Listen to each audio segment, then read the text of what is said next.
to the United States general relations with the Arab and Islamic world.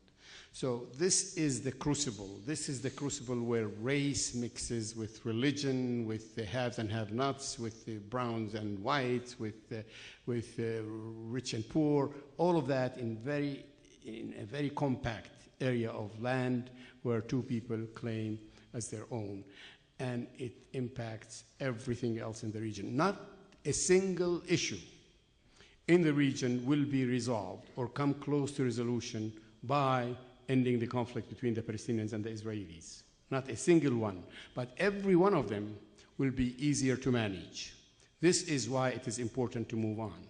All the myriads of problems can be easier to manage because you take the venom, the passion out of the conversation that is so enmeshed with this Palestine-Israel. Now put yourself, as I'm suggesting you do, in a position of a Palestinian authority leader, either president or prime minister. He has to deal with a secession in Gaza under the Hamas regime, which is pretty much independent. They do not take orders from Gaza, and which Israel has not exactly toppled when it did. It is the conviction of people in the West Bank, shared by many, that Israel does not really want to solve the split between the Palestinians in Gaza and Hamas. There's another delaying tactics, which has been a very long experience by the Palestinians of Israel policy. Now, what can be done? What would you do if the international community says that they refuse to deal with Hamas, and the Arabs, Arab League, and all the Egyptians and the Saudis say, if you do not unite, we're not going to support you, we're not going to fund you, and you just have to find a way to grow up. How can you be so divided? Well, it's not an easy problem to resolve, and it is not being resolved. What is happening now is that serious attempts at dialogue, negotiations between Hamas and the Palestinian Authority, i.e. Fatah, in Cairo, after several weeks have floundered completely, and there will not be any immediate agreement. So there has to be a new solution. The new solution, as is envisioned by the Palestinian Authority, is to form a new cabinet which meets with the international standards of acknowledging and accepting all the commitments of the PLO, of course, including the recognition of Israel and all these things, and building the infrastructure of a state, as well as preparing for elections. Now, let me talk about elections, because I think this is an exceptionally important issue that has not received enough attention. Hamas won elections, the legislative elections, in 2006. They won the majority of the seats in the parliament. The international community did not accept to deal with them, and after gyrations and many, many difficulties, Hamas declared what people call a coup d'etat in Gaza, and just continues to hold on to Gaza, claiming legitimacy that it was denied. But it lost all influence in the West Bank. It will take, much more than Solomon's wisdom to try to figure out what to do. Who has legitimacy? Who has legitimacy? The people who won the parliamentary election, or the president who had also won his own presidential elections, that's Abu Mazen, but whose term has expired? The answer, as any decent democracy, budding democracy, an entity that is insistent on democracy would provide, is that there needs to be a new elections. Now, there will be a new cabinet that will prepare for elections for both Gaza and the West Bank. Gaza has, the people who rule Gaza, Hamas, would have to decide whether they will allow the elections and compete, or whether they will boycott the elections and explain that to the Palestinian people. This is a crucial issue because the Palestinian people cannot go on indefinitely being accused of not being legitimately represented and not being united. There has to be a resolution. So this is what is being proposed, and this is now, at least it is thought that it will take place in January of next year. So they have some year to prepare. In the meantime, what would you do if you were the head of the Palestinian Authority? Here's what is being done, what is proposed to be done. First and foremost, there has to be engaged, active, and relentless building up of the security system. For the Palestinians, security means much more than it means to the Israelis, because it means security across borders, and it means law and order inside the country, inside their own cities, inside their own villages. For many, many years, law and order broke down completely, entirely.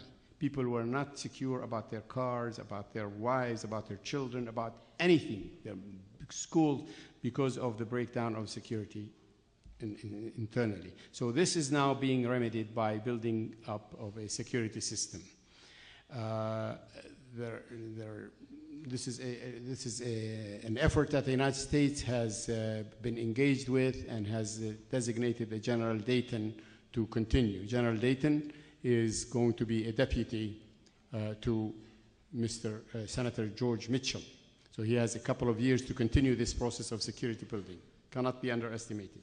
The other thing that the Palestinians can do in the interim period is to build the economy.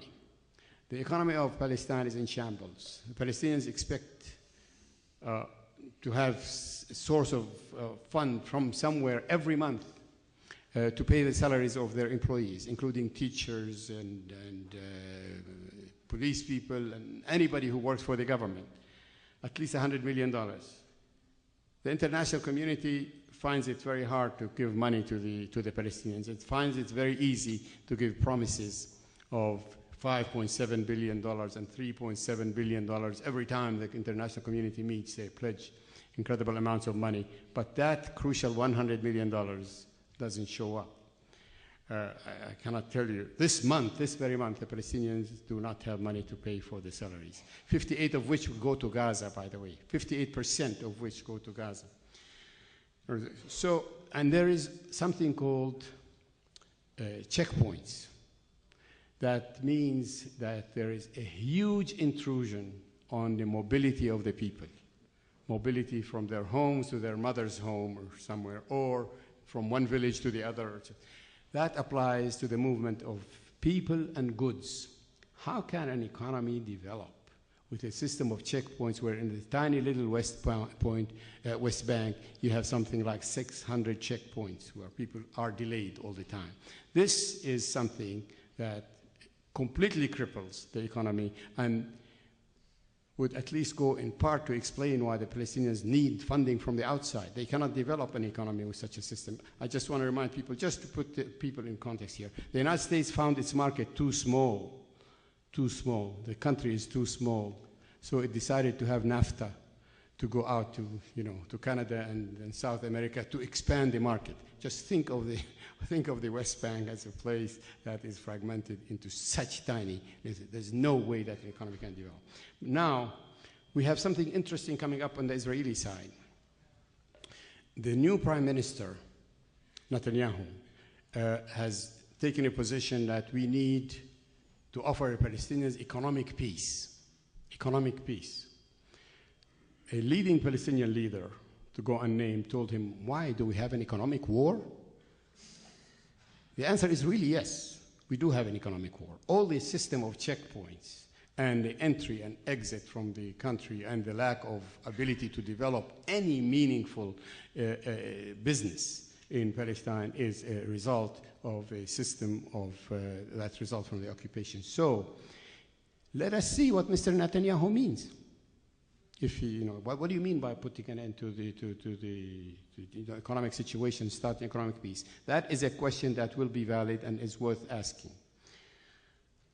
However, it is important to remember that the Palestinians who have resisted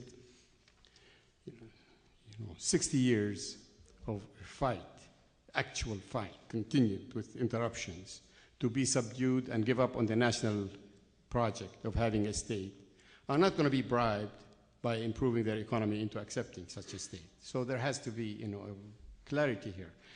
If there is no Palestinian state at the end of this road, there will be no peace. Now, the question that I brought up in the previous session, and I want to repeat, is probably the issue of the moment from our perspective. When I mean our, I mean those of us who are genuinely interested in peace. There is an erosion by the land because of settlement expansion. What so many of us are saying, let us stop that expansion. That's all. Freeze now. We are not asking a single settler to go back.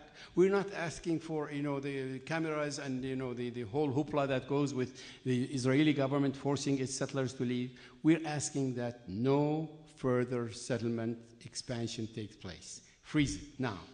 And the significance of that is that that would be the very first time where the people who negotiate, the people who do not shoot rockets and arms and kill and bomb and whatever suicide bombing, are actually delivering a political gain for the Palestinian people. The main argument for people who want to resist and have resisted is, what has your negotiation brought us? And the answer is zero, nothing. So if now we are able to resolve this and have freezing the settlement, that means the hope of a Palestinian state is still alive and practical, and it is being done. And as I said earlier, it's very hard to imagine that the Israeli political leadership is able to make that decision on its own, and will have difficulty implementing it. So it needs cover. And here's where I go to the issue that was debated earlier about what the United States can do and cannot do. The United States president, and it has to be the president, nobody else. The United States president can reason with the Israeli leadership in the following manner. It is in our interest, i.e., it is in the national interest of the United States to have a state of Palestine. We do not want this expansion to take place. And it is also in the interest of Israel to have a Palestinian state. The threat to Israel is not from a Palestinian state. A Palestinian state is going to be unarmed, first off. It's not going to pose any armed threat to anybody. And there's so many other considerations. The threat comes from the very forces that are empowered by continued settlements and by failure of negotiations to yield dividends for the people, and are now encircling Israel from every direction, Iran, and Hamas, and Hezbollah. This is the growing threat for Israel. If Israel does not yield on this issue for its own interest and for its impact on Iran, then it will end up without a Palestinian state. In fact, it will end up with chaos. There is no other option. The chaos and continued conflict that cannot but degenerate into a holy war that will last for decades to come. I don't know how much time I have, but I want to have a lot of things to say on the question and answer period. I think it is fairly important to know that this issue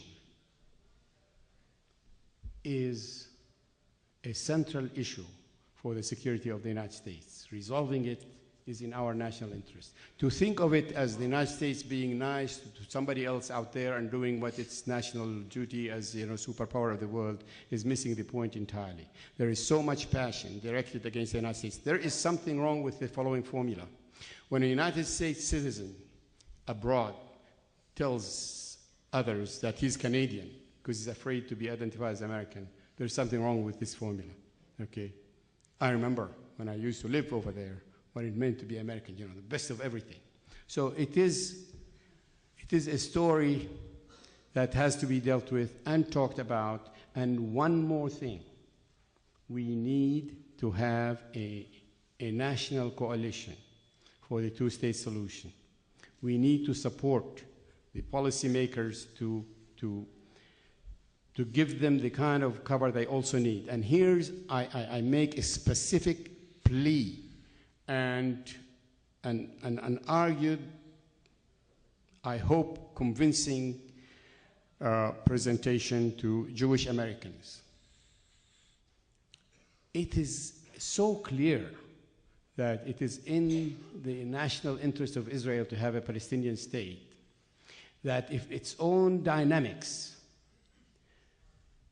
do not allow it to actually implement what it needs, then it is important for all of us outside, especially in a coalition between Palestinian Americans and Jewish Americans and Arab Americans, to actually support this two-state solution. And in that sense alone, I encourage all these new and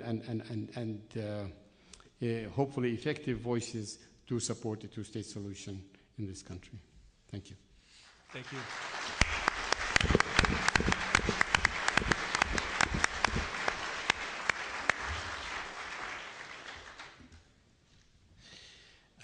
Thank you. You know, we're not just in the ballroom, we're in the Glenn Miller ballroom, and it's been advertised that Ziad and I are going to do a duet. So after we finish the panel, I'm going to get out my guitar, and as you'll see, we'll sing Kumbaya together, because there's not a lot that distinguishes us, even though we, in a sense, come from opposite sides of the spectrum. Different tribes. Different tribes. We, I think, share a very real sense that there is an urgent need to try to resolve this conflict before it is too late.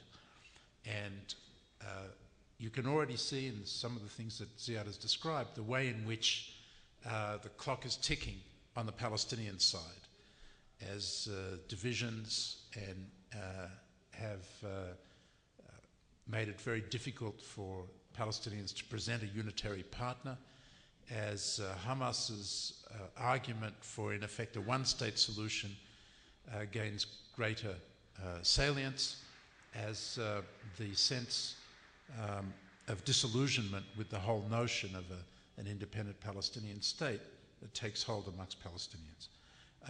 And on the Israeli side, there's a similar sense of disillusionment. Palestinians look at the expansion of Israeli settlements and say, what's left to negotiate? Israelis look at the rockets that come from Gaza and wonder, if they withdraw from the West Bank, what will replace the Israeli army?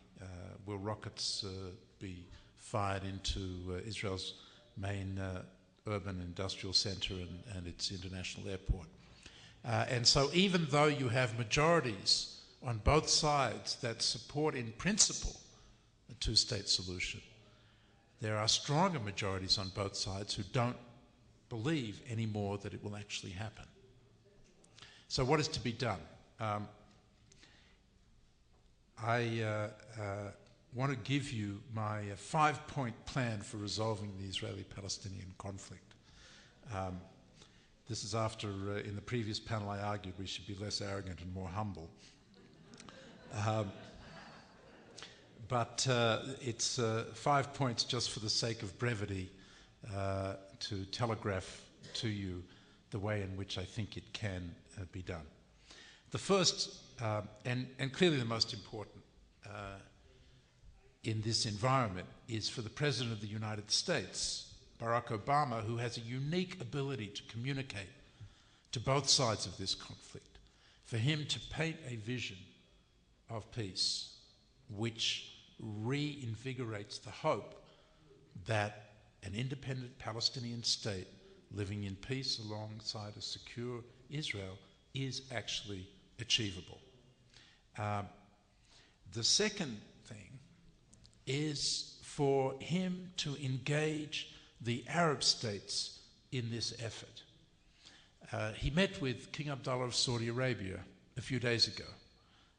We don't yet have a report of that. It really wasn't reported at all.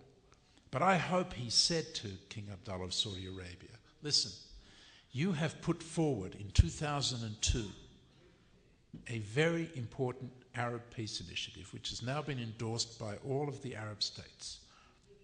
You, King Abdullah, have offered Israel an end to the conflict, peace agreements with all of the Arab states, and normalization of relations with all of the Arab states. That is a very far-reaching offer. My predecessor, George W. Bush, was not prepared to take you up on it. I am. So let's talk about how we can convert the two-state solution into a 23-state solution. How can we bring the Arab states into the process in a way that strengthens the Palestinians who want to make peace with Israel, and also at the same time conveys to Israelis that the Arab states are ready in reality to make peace and normalize relations with Israel. Point 3, we need a bottom-up approach, and Ziad has explained a lot of the details, and so I won't go over them. He talked about how to deal with the problem of Hamas, elections, a reconciliation government on the Palestinian side, so as to create a unitary Palestinian political actor. It's critically important. If the Israelis are going to negotiate a final agreement with the Palestinians, they have to be dealing with the unitary actor on the other side. So there has to be an effort to help the Palestinians, in effect, unify and get their act together on a political level. But as Ziad said, it's not enough. There has to be a strong, capable, responsible Palestinian security force that can maintain order, that can live up to the commitments that the Palestinian government will make to peace. And that is a rebuilding and restructuring process that has begun, but needs to be given a turbo boost. In that context, we also need to be preparing an international force that once an agreement is struck will go in to the West Bank and, if possible, into Gaza, and work in partnership with the Palestinian security forces so that they will be strengthened in their ability to fulfill commitments to peace and security. We need, on the Israeli side, as Ziad said, to have a complete settlements freeze, including natural growth, and the dismantlement of Israeli settlement outposts that are illegal under Israeli law. When the new Israeli foreign minister says we're going back to the roadmap, it's important to remind him that in the first phase of the roadmap, there is a requirement that successive Israeli governments committed to a settlements freeze, including natural growth and the dismantlement of the unauthorized settlement outposts. And so it's a question of getting the Israeli government to live up to that commitment. One way to do that is, again, through the Arab state involvement. Give Israelis, who the majority of whom have given up on the settlement enterprise, an incentive to support a settlements freeze by seeing that the Arab states would engage with Israel more directly if settlements are indeed frozen. Ziad talked about rebuilding the Palestinian economy. This too is part of the bottom-up approach, so that Palestinians in the West Bank can feel that their lives are changing on the ground. And as he points out, Netanyahu has committed himself to removing the roadblocks and allowing the movement of people and commerce. That's very important to do, and it's very important that that take place simultaneously with the building and deploying of Palestinian security forces so that because the two of those things go hand in hand. And in this way, you can begin to create a sense that there will be on the Palestinian side a capable, responsible partner, and that on the Israeli side, the Palestinians will see that there is something to negotiate about. The fourth point is, along with all of this, there needs to be a top-down process.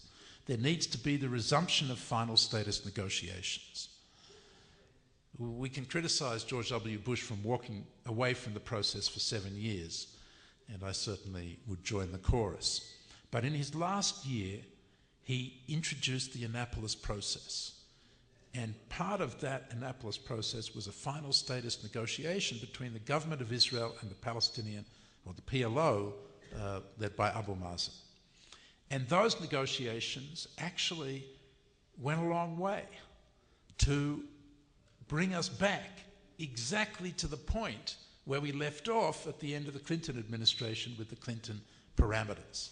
In other words, there's nothing new under the sun here. We all know what the two-state solution looks like. The details have been negotiated by the Israelis and Palestinians back in the 1990s and again last year. I'd be happy to define what all of that means, but it's not a mystery. You'll be aware of it too. But we need to resume those final status negotiations. And in that context, President Obama, Hillary Clinton as Secretary of State, and George Mitchell as the Special Envoy need to do something that Condoleezza Rice and George W. Bush were never prepared to do, which is to get involved in those negotiations and produce the bridging formulas that will bridge the gaps that now exist, which are quite narrow, but very deep, very complicated. We're talking about Jerusalem, we're talking about refugees, we're talking about territory and borders and compensation for settlement blocks that would be absorbed into Israel. And in that context, I believe, at the appropriate time, it will be important for President Obama to lay out, as President Clinton did, the basic principles that should guide the establishment of the independent Palestinian state. That's a kind of activist American role which has been missing for the last 8 years and needs to be resurrected. Finally, we need to introduce the Syrian dimension again. Back in the 1990s, when we negotiated peace under President Clinton, there was an effort to make peace between Israel and Syria, as well as an effort to resolve the Palestinian conflict. The problem in those days, and I was part of that problem, was we thought we could make the deal with Syria first, and that would change everything on the Palestinian front. And when we failed to get the Syrian deal, it made it actually much harder to get the Palestinian deal. This time, it needs to be Syria also, not Syria first.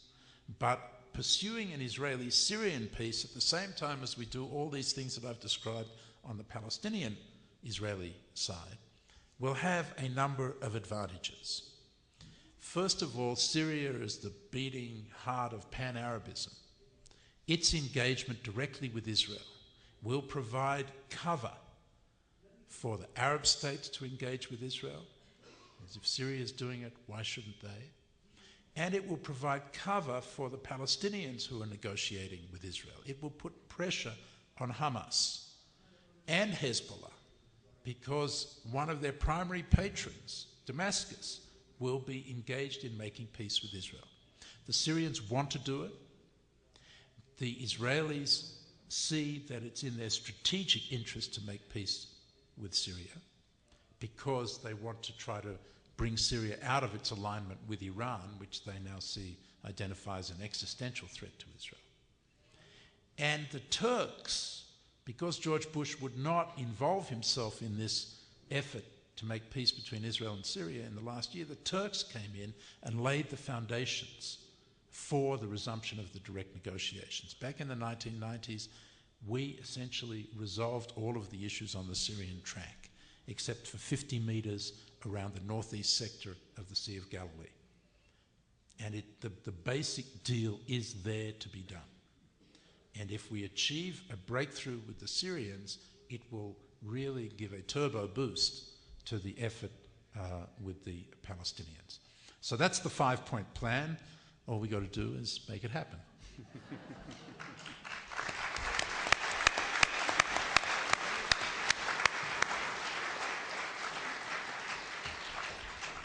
Well, thank you, Ambassador Indyk and Dr. Asali. We certainly have time for questions, and there's a microphone right up here in the front of the room for people to make a line and ask your questions. I would just recommend and request that the questions be questions and not speeches, and we allow opportunity for other people to have their questions asked.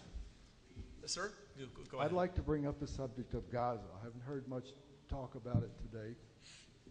This morning I heard on the radio that the unemployment rate is something like 70 or 80% in Gaza. The siege is still there. I want to know why we have this inhumane siege going on. Nobody's protesting in the U.S. or the international community. Yes. Yeah. Gaza is a disaster in every way. The people of Gaza are the most impoverished people on earth and the most crowded place on earth, with a recent war that caused them 20,000 lost homes, other than the casualties, et cetera, and 600 tons of wreckage, debris.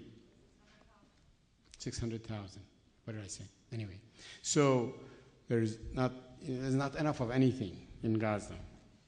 And this political knot that is not being untied between the control of Gaza with Hamas and having Israel and the international community not deal with it perpetuates this disaster.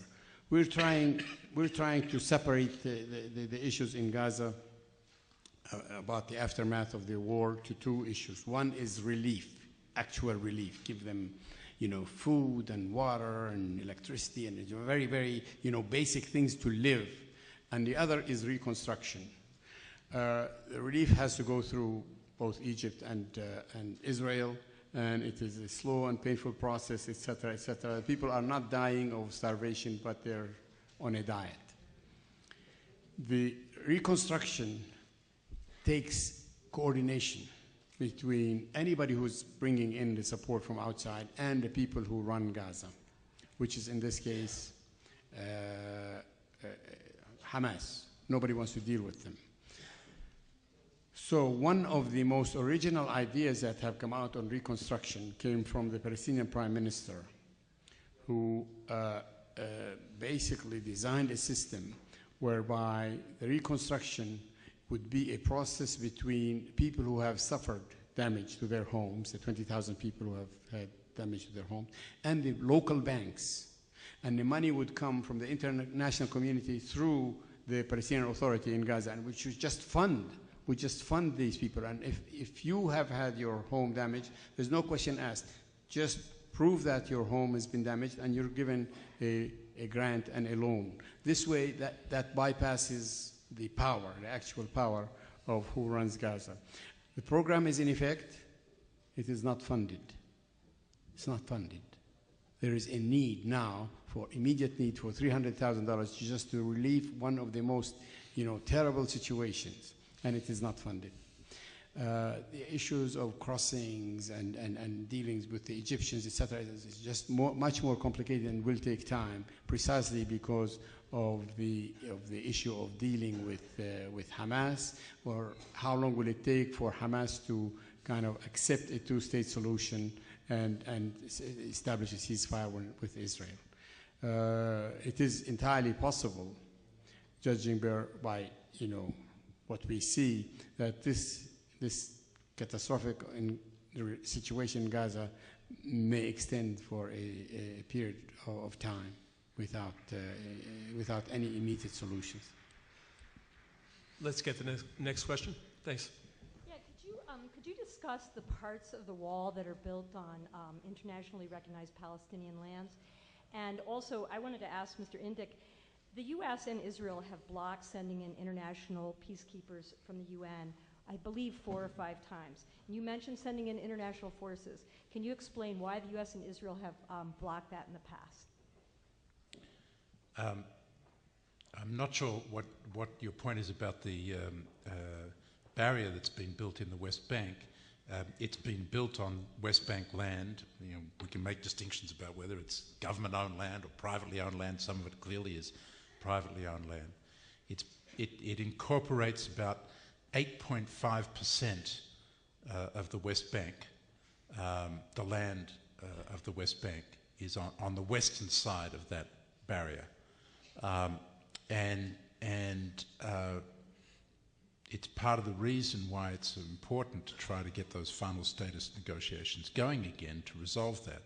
When they were broken off between the Olmert government and Abu Mazen, they were basically down to a difference between Palestinians saying they could accept that 1.5% of the West Bank would be incorporated into Israel with territorial swaps of equivalent value.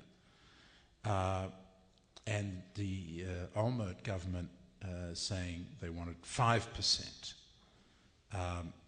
So the gap is not large, and it wouldn't take a lot to try to bridge that gap. And as the Israelis have said before, but they've never been put to the test on it, is once you resolve that, that barrier would be moved, would have to be moved. And they've said that it is a movable barrier. As for the issue of UN investigators, the United Nations has just appointed a judge, Richard Goldstone, who has a lot of credibility in the international community. I think he's from Zimbabwe originally. And he has a lot of credibility in Israel. And that has been the problem in the past with people like Richard Falk, who has a long reputation of being highly critical of Israel. The Israelis did not see him as an independent voice that would judge them fairly. I don't think they would make that claim against Richard Goldstone. And so hopefully we will have investigators going in now on behalf of the United Nations. Let's get the next question. I was on the ground in the Balkans in the late 1990s, and I watched a very good opportunity for the world to come together in rebuilding. Has that model begun to take shape or form in the heads of our leaders overseas and in the United States with the United Nations? Can we do this again? Is it possible? Let me kind of introduce a concept that some of you, I'm sure, know about, which is the issue of normalization. The Palestinians take a position that they are under occupation and they're not about to accept as a solution to improve their life under occupation. You know, so if you deal with the Israeli government and improve, you know, this business here or that outfit over there, and that means continuing the occupation, you don't want that improvement. And this is the kind of rhetoric that really bothers the Palestinians when they hear somebody like the Prime Minister of Israel now talk about economic peace. You know, if the idea is to improve the living conditions and continue the political and military control of Israel, they're not going to accept it under any way, shape, or form. And anything that smacks of normal relations between the Palestinians and the Israelis doing business as partners is suspect, because the intent might be to just deal with the economic issues without dealing with the political issues. Now, this is precisely the kind of thing that would be the subject of negotiations as a subset of the political negotiations toward a two-state solution.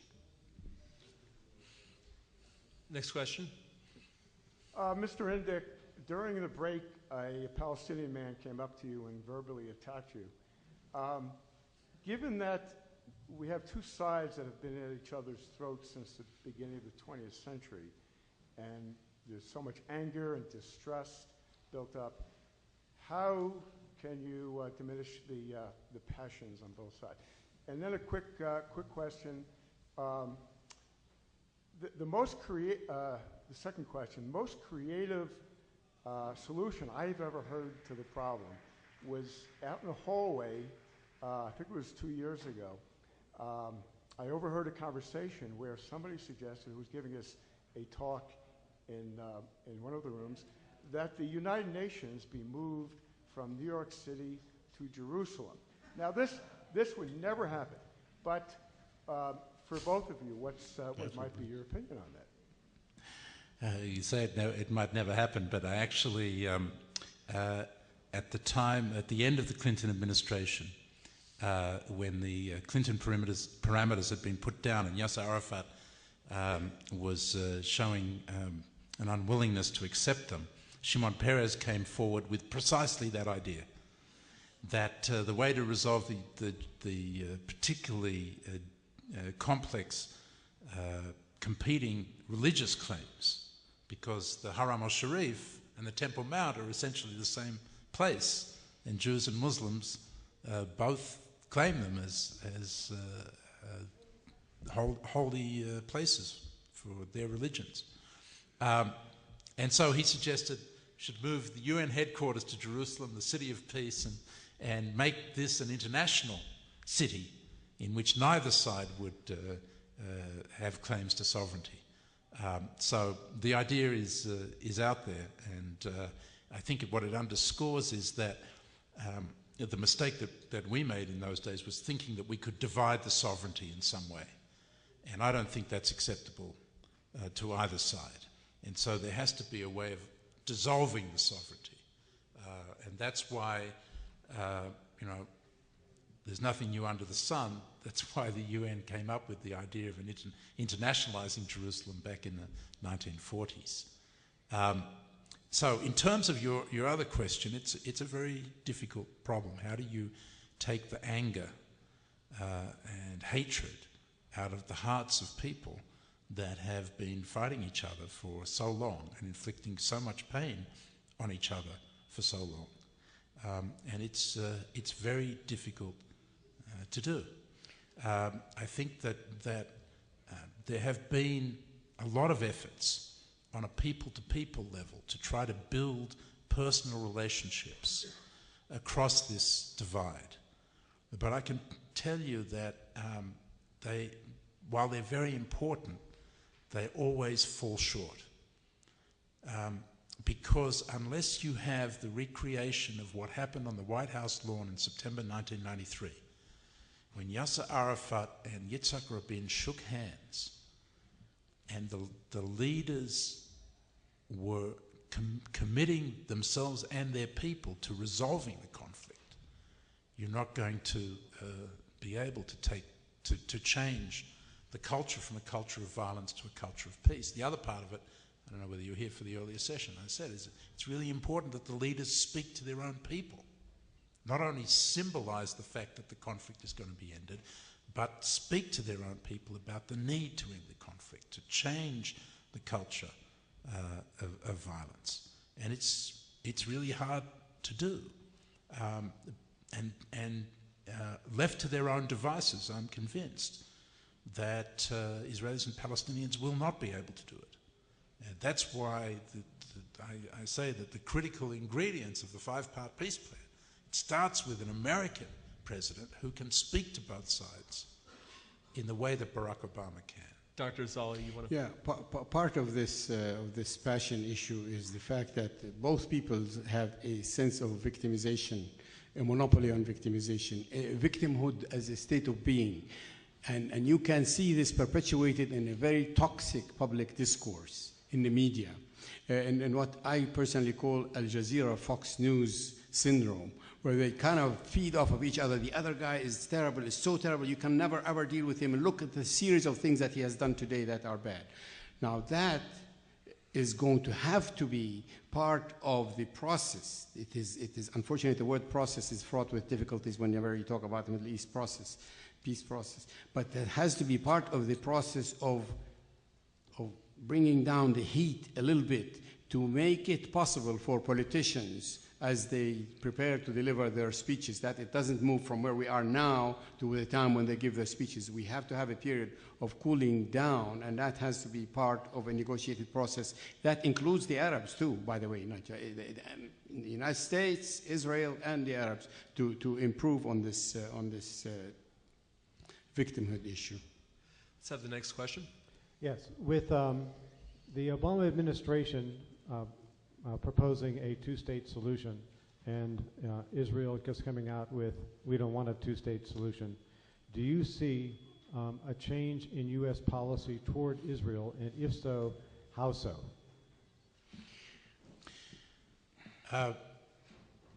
We'll have to see. The second part of your point is not yet clear. Netanyahu has been very careful to kind of obfuscate this issue. Was he doing it so that he could form his coalition, knowing that he would, in the end, come around to having to endorse the two-state solution again because it's been adopted by previous Israeli governments, including in the roadmap, which he says he supports. And he says that he supports all the previous commitments made by previous Israeli governments. In response to President Obama's very clear statement of support for the two-state solution today in Ankara, Netanyahu came out and said he's committed to peace and he's committed to working with the president. He didn't say he was committed to the two-state solution. So we will have to see. He'll be coming here in the beginning of May, and you know, the president has made his position crystal clear, as has the Secretary of State. And it's not a revolutionary position. It was even the position of George W. Bush, who was very proud of the fact that he introduced an American policy of supporting the creation of an independent Palestinian state. So I'll tell you one thing quickly about Bibi Netanyahu, whom I worked with when I was ambassador. He was prime minister the last time around. He understands very clearly that he will be punished by the Israeli electorate if he mishandles his relationship with a popular American president. And he lost his re-election bid last time because he mishandled the relationship with Clinton, and he will be very assiduous in courting Obama and trying to make sure that no daylight shows between him and the President of the United States. Let's have another question. Are we being wishful thinkers about another try on peace? How many treaties had Israel signed and right away abrogated and had broken promises? How many times Israel, behaving like a respectable state, like any other states in this world, when it came through occupation of my homeland in Galilee in 1948, a colonial entity till today, having an army that are a bunch of baby killers like we witnessed last January in Gaza. How much hope do we have when the most decent president recently in sight that arrived on the scene and always had spoken eloquently and truthfully and plainly to the American people, had only to please the criminal, conniving, and conspiring AIPAC, the Israeli lobby in Washington, by retreating from his statement that the Palestinians had suffered enough. Okay, And you know, let's please do not interrupt me. I'm telling the truth. Okay. I have to say a spade is spade. Well, that's okay. Those Zionists in Washington control our leaders. Well, They that's all right. emasculated Washington. Let's get We the pay answer. taxes while those people vote. I volunteer for Obama. Okay, let's get And the I answer to worry. your question, sir. We've got In the both. middle of my chemotherapy and cancer treatment, I had to go for Obama, hoping there is something good coming out of this man. But those criminals, he was appointed president I mean, ambassador to Israel when he was not even a U.S. citizen. Let's get an answer to your question. We've got Dr. Asali and Dr. Indyk here. Can you answer that question? What do you suggest you do? How much hope do we have with something like that going on in Washington? I understand. I think the question, let me see if I can rephrase the question so that we can get an answer. We're almost out of time. Is there a basis to trust the Israeli response to any initiative that the United States puts out today? You know, we just had Ziad Ibrahim in the last panel point out that the Israel-Egypt peace agreement has lasted 30 years. Both sides lived up to their commitments. 40. Excuse me. 40. It's 30. Yeah. 30. It's okay. Yes, thank you. It's 30. All right, I just told you one that it hasn't broken, okay? Which ones do you want to point to that it's broken? It keeps it... Thank you, I'm answering you. It keeps the Israel-Egypt peace agreement. It's kept it for 30 years. It keeps the Israeli-Syrian disengagement agreement. It's kept it for 35 years. The Oslo Accords were breached by both sides. They were observed in the breach. And one of the failings of the United States in that process was not to hold both sides accountable. And that's where the roadmap came from, to try to rebuild the confidence that both sides would live up to their commitments. So I would argue that the Oslo Accords are sui generis, that in that case, both the Israelis and the Palestinians failed to live up to their commitments. I would say that Israel has had grand ambitions of establishing a bigger state than the one it ended up in 1948, historically. That the acquisition of the West Bank was consistent with an original thinking for the Zionist project. However, I'm suggesting that what is happening now, what has happened, over the past decades, has convinced enough people in Israel and certainly in the rest of the world that this cannot be realized at the expense of a Palestinian state, because the Palestinians have pretty much established that they are a nation and in need of a state. Now, of course they broke agreements. Everybody breaks agreements. The relevant question is, where do you go from here? Where you go from here is you negotiate with the international community, with the commitment of the United States, which is the indispensable partner, no question about it, in formulating the agreement and following up on its implementations. It is not enough to be mad. In fact, it is one way to lose your case when you are mad if you are not offering a way out. There is now a very real change that's taking place in Israel. And let me say that myself, that I have been witnessing. I'm quite often visiting, everywhere. I go to Ramallah, I also go to Tel Aviv, and I talk to the people. I talk to the Jewish American community in Washington. I talk to the Israeli embassy, and I tell you what I think is happening.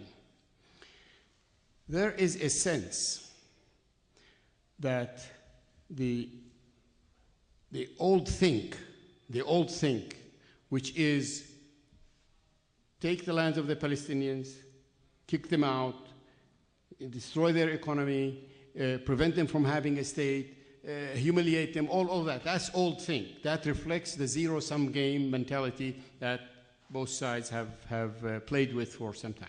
That old think is giving way inside Israel to and slowly and reluctantly, and we're not there yet, and the old think is still operational as we speak in many ways. But this new thing is what you might call the Israeli perestroika.